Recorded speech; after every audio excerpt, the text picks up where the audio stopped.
Okay, so we're gonna have a Q&A right now. We're gonna bring out everybody who you've seen, and I have a lot of questions about what Alex talked about. But my first question is, how did He Jiankui fuck up? Yeah, so in a lot of ways. So when he was trying to make the edits at those early stages, he tried it a couple ways at the 2-cell, at the 4-cell stage. He didn't actually get the edit into all of those 4 cells. And in one of the twins, he only made an edit in some cells, so she was a mosaic where some of her cells had this edit and some of the other cells didn't have this edit. And then in the other twin, there were 2 separate types of edits that he made, and again, was a mosaic where some of her cells had one edit, some of her cells had the other edit. And the other thing is that he was trying to make these 2 twins resistant to HIV. And he was doing this by looking at a genetic variation that happens in some people in the population that they do seem to have some resistance. But on the flip side, actually ends up making them more susceptible to the common flu. And they can get, so it's one of those things where he looked at the population and said, that might be okay, and then really did not think through the implications of where to go from there. And so because the edit, like that'll affect their kids too? Yes. Dope, okay. Just check in on that. This makes me think about how most of us are related to Genghis Khan.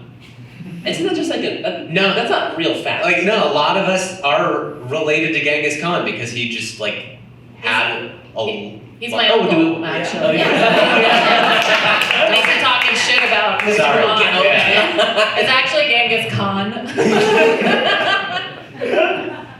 But it's the same germline stuff. It just, he was there and he did some awful shit, and now all of us, not many of us, have like some of him in us, and it would... We all got daddy issues.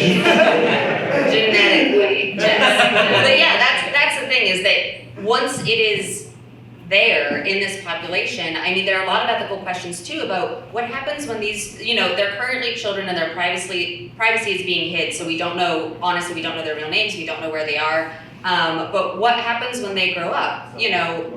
Are they going to be allowed to have kids normally? Is there going to be something, is that going to socially affect them? Are people going to feel differently about being in a relationship with someone who has been gene edited? I mean, these are real questions that we need to think through that I don't think anybody has answers to. Yeah. And so it's... Okay, wait. So you're on a first date, right? It's going well. And then she said, are you heterosexual, bisexual? Would you date a lady? Okay, then she says she's been gene edited. How so? You learned nothing from this talk. But the other part of it that actually that how so is important for is that he didn't do a very great job of checking to see if he had those other potential cuts in the genome. So the way that he checked to see, did I make any mistakes other places, is not up to the standards of how he checked that. And so it's possible that there are other edits in their genome that could have, who knows what effect, could be positive, could be negative, could be neutral, we really don't know, but he also didn't know. Sometimes you gotta break stuff to see if it's working. Yeah. That's what we believe here at Science the Show. Scientists get high in college too. I'm telling you guys this. I come back to me. I've been riffing too much. I was thinking you could maybe open it to the audience. So I want to know, the people got the Nobel Prize. There is some controversy about that, right? Like yeah. There's always science controversy, and this one is an East Coast, West Coast divide, so I have a bias, and it's very clear I'm on the side of the ladies. And so Emmanuel Charpentier and Jennifer Doudna were on the team that really showed a lot of the basics of this. And then there was a team at the Broad, a joint institute between Harvard and MIT. They filed for a patent on it slightly before the other team did. They actually got the patent, which happened recently. So they won the Nobel Prize, and Feng Zhang at the Broad was snubbed, but Feng Zhang got the patent, so he gets a lot of money. And it really came down to, who showed what tiny incremental change first, but I am strongly on the side that they showed the biggest incremental change. It was $1 billion incremental change. Oh, put another couple zeros on there. Yeah, I mean, this has CRISPR has changed how we do biological research. I mean, completely changed the timescales, the things we're able to do, the organisms we're able to work in. I mean, trillions, I think, would not be an unreasonable number. So like every time somebody just uses CRISPR, they have to pay? Not every time. I think most of it is for commercial products, and a lot of it will be things like this will be the drugs and the pharmaceuticals that are developed from it. Because the other thing about CRISPR, which you didn't put on your biohacking thing, is that you can buy it. I have some in my freezer. Like, it is really easy to get. Yeah, my fiance is nodding because there's a bag in our freezer labeled "Science, don't mix." I mixed it up with my Lexapro this morning. Yeah, it makes sense. And so there was a biohacker who a few years ago at a conference injected himself with some CRISPR that was supposed to make his muscles get stronger and bigger, and like it didn't, and he knew it wouldn't. It was a total publicity stunt. But these are things that you can go home and buy for like $100 right now and play around with. Oh wait, but before we get on to more important stuff, can you talk about what happened to the guy who injected the herpes thing into him? Wait, we want to talk about that? Yeah, no. Check yes or no, did he get herpes? No, he had herpes. He died a tragic death from an unrelated thing a little while later. But it's exactly the because kind of death you think it is. Just wait. Anything you're thinking, it's that. How did he die? I don't want to make fun of a dead So person. you're so gleeful. I really don't want to. darkest I disagree with his had. science, but I am not gonna make fun of a dead person on a stage with him. Well, let's not make fun of him. Yeah. Okay, I don't know how did he die. Wait, how did he die? I don't know. They killed him because he knew too much! Yes. You can Google it. Okay, that's fine. Can I say it?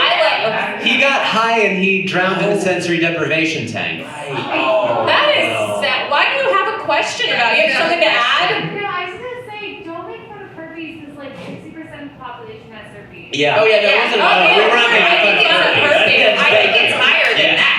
I mean, I would say 80%, like, yeah. it's Yeah. 80%, yeah. Right. Most of us in this audience have Definitely herpes, have and you herpes, probably yeah. don't know it. Like, Yeah, it's most of us. incredible. You either have herpes or COVID right now. That's what's Statistically, yeah. Yeah, we weren't making fun of the herpes, No. it's just the science Yeah, no. of it. Yeah. You should- Biohackers in general have questionable hobbies. But to be fair, these biohackers sound like you know how people are like back in my day, like that's literally what a lot of scientists did, like in the 1800s, is they would just experiment. Even in the 70s, there were like people who were like injecting things. There's professors out there now that have injected stuff into themselves, and it's like, why are you doing? We have the technology. Like, Dad, you don't need to use maps anymore. We have it on our phone. Okay.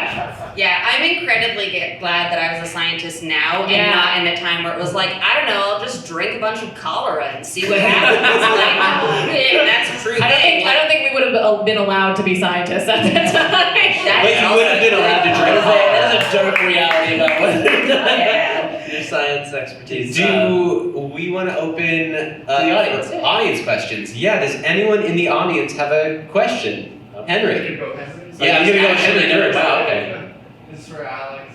Like, let's say, could theoretically North Korea, or like society has to figure this out, but could like a rogue state like North Korea start like genetically engineering everyone and make them taller and faster or something? They experiment at least. Yes. Do this? Yes, I mean technologically yes, and some things are going to be harder or easier to do, and so something like height, for example, there are hundreds to thousands of places in your genome that you would need to change to make you taller. It's an incredibly complicated thing, but there Alex. But there, Kidding. I would like to modify myself to have more self-confidence. Yeah. Yes. They have pills for that. Yeah. Yeah. I'd also say, My 90% therapist- of us probably have herpes, and 90% of us are also probably on those pills. And so, Yes. it's fine. And so, I mean, technically, yes, they could. Are they? Who knows, right? Like, you don't know if anyone is actually going to do it, but somebody did it in secret and recruited, I think he recruited 12 couples. At least 3 children were born from his experiment before it was shut down. And he only went public, he didn't intend to. He had a whole bunch of PR stuff that was loaded up, but a reporter at the MIT Tech Review got wind of this and did an amazing investigation to figure this out and launched it before he was ready. And so it is possible that had that report not come out, more babies would have been born this way. So technically, yes. Are people going to do it? I don't know, but technically. Can I also add a comment to that? I'm not just, this can happen in the US, like not just North Korea. It's not some like foreign like entity that we're all afraid. We invade shit all the time. Why not people's bodies? You know what I mean? Yeah. But okay, so in terms of complexity, what you're saying, like, is this just a matter of time, or is it like it'll just be impossible because you can't be that precise in changing somebody's genes? Well, it depends on what it is. So for example, monogenic diseases, so things like sickle cell anemia, things like muscular dystrophy, I think MS maybe too. There's a whole list of these that I think technically we're quite close to being able to do.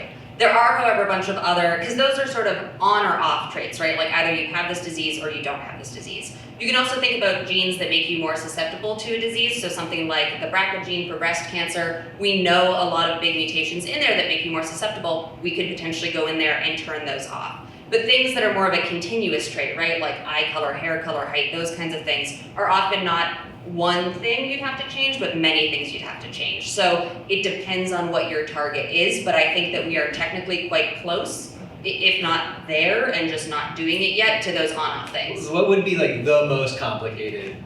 Actually, I mean a lot of things, but height is truly one of them. I mean, I didn't know that was going to be an example tonight, but there are hundreds or thousands of things that contribute to height, as well as environmental factors, right? So how much you ate as a child, what, were you a smoker, were you not a smoker, that kind of stuff. So there's a bunch of different things that can modify it, so those are pretty hard to change, those continuous traits. We've been jamming on height stuff, but I'm actually very comfortable with my height. Yeah. Short kings are great. We have a lot going for us.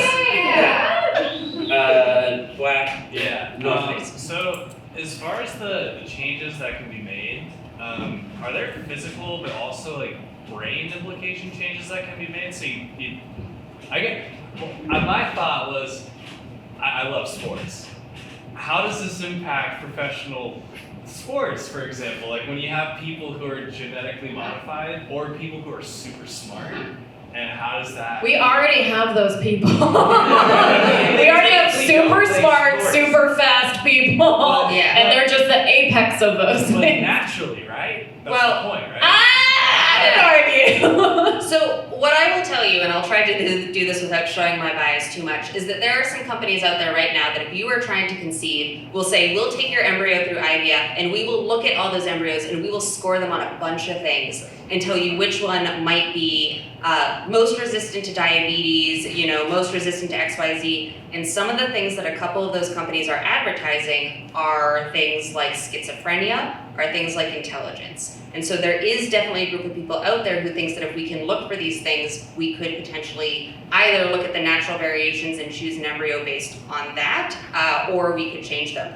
So this is not good. I'm going to show you my bio. This is not good. I think this is huge scientific hubris. We do not know enough about the brain to be making those statements right now. But that doesn't mean people won't try and sell it to you. So I think it's not too far away to think that people might try and say, we could edit your baby to be more intelligent.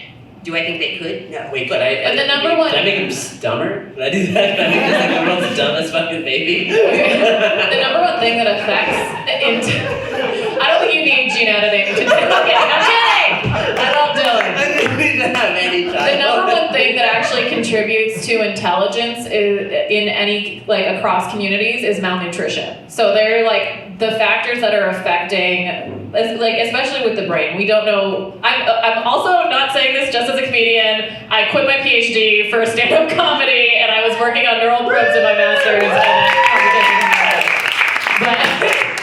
But there's so many things that we haven't mapped out in the brain, and also things like IQ tests, things like that. Those are false. Even the creator of the IQ test later denounced and Mensa, all of that shit.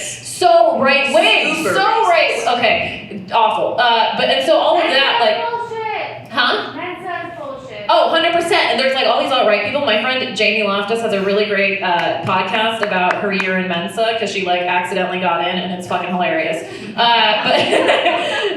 But like, yeah, there are all these other contributing factors that we don't understand about the human body right now. So to have the hubris to be able to like edit things like that there are like way too many variables. Like even computational models can't have to make assumptions and can't take into account all of the factors that go into it. So like to do that with the human body is insane. Yeah, the other thing too is that like, I don't know if you've noticed, we're treading very close to eugenics. Like we're starting to make decisions, you know, about like what is good, what is bad, and like that's not okay. Like super like anti-intellectual, super racist, like it's all not good. And think about the people who have access to the technology right now. Even when like when 23andMe came out, all of the data was for like white European people because those people were the closest to the pool of the people who were doing the research, just because like access is so limited and so based on like class and like different demographic factors like that. So it's like the people who are gonna get this is just like crypto, bro. Like it's the people at the top that are gonna win and then it's ruined for everybody at the bottom of the pyramid scheme. But I do want to put in, because I feel like we're really ragging on a thing that I love quite deeply, Yeah. that like adults who can consent and who aren't going to pass this on and who are suffering from debilitating diseases like sickle cell anemia, like I'm pro that. Like there are a bunch of blindness trials that are really good. So there's a bunch of things in here too where like there are potential good things here, but I think we all need to be quite aware of how quickly this could go bad if we're not keeping an eye on it. For sure. Is this the same thing that you're talking about with the COVID, like with the mRNA and all that? So it's a little different in that the COVID vaccines were giving our bodies a piece of genetic material that would allow them to make a specific protein that then our bodies could respond to. But that piece of DNA could not go into our genome, so it couldn't stably stay. So our bodies broke that down really quickly and then like, goodbye. But like our immune response stayed. Whereas what a lot of these technologies are trying to do is create something that will stably stay. And that's honestly a lot harder to do. And if you've ever dated in LA, you know it's hard to get something to stably stay. Is there, I feel like, as someone who's like involved in the trans community, I feel like there's a lot of people who would love to add or subtract an SRY gene. Do you see that as like something that could be possible? So the thing that I would be hesitant about saying there is that, you know, that would typically be a decision that would be made after that individual was an embryo. So it would be really hard to, again, we're limited by that thing of like, how do you get it to all the cells that you want to? But I think that right now, no, because an entire gene is quite large. I think what might actually be more possible is that, because SRY is only on the Y chromosome, yeah, so you can't just turn that on or off. I think potentially as our vehicles get bigger to be able to carry genes in, it could technically be possible, but I think at the moment a whole gene is just a little too big. That's what I figured. Cool. On the ethics side of this, is the science community, medical community, working for ethical guidelines for this? Are there commissions? Are there effective people trying to actually map this out? Yes, and so there are a lot of people within the scientific community who are trying to, you know, sort of come together and make these things, but again, it's kind of a little too late, right? Like before 2018, there was sort of like, you know, an agreement in the scientific community that like, we shouldn't do this in embryos yet and none of us are gonna do it, right? And then somebody did because there weren't regulations, there weren't rules, there were only sort of suggestions. And so a bunch of these committees were formed after that because it was a realization that like way too little too late. But my argument is going to be, it can't just be the scientists, right? It needs to be the stakeholders who are in this community. It needs to be people who are affected by potential diseases. It needs to be their caretakers. It needs to be lawmakers, policymakers, all of us, everyone. It can't just be the scientific community making these decisions. I like how it's like when somebody breaks a rule at Disneyland or like does something at Disneyland that turns into a rule after. They're like, now you can't help the mascots, okay? You ruined it. Does anybody else have any? Yeah. What are your thoughts on all this? Yeah, I think there's huge potential for good.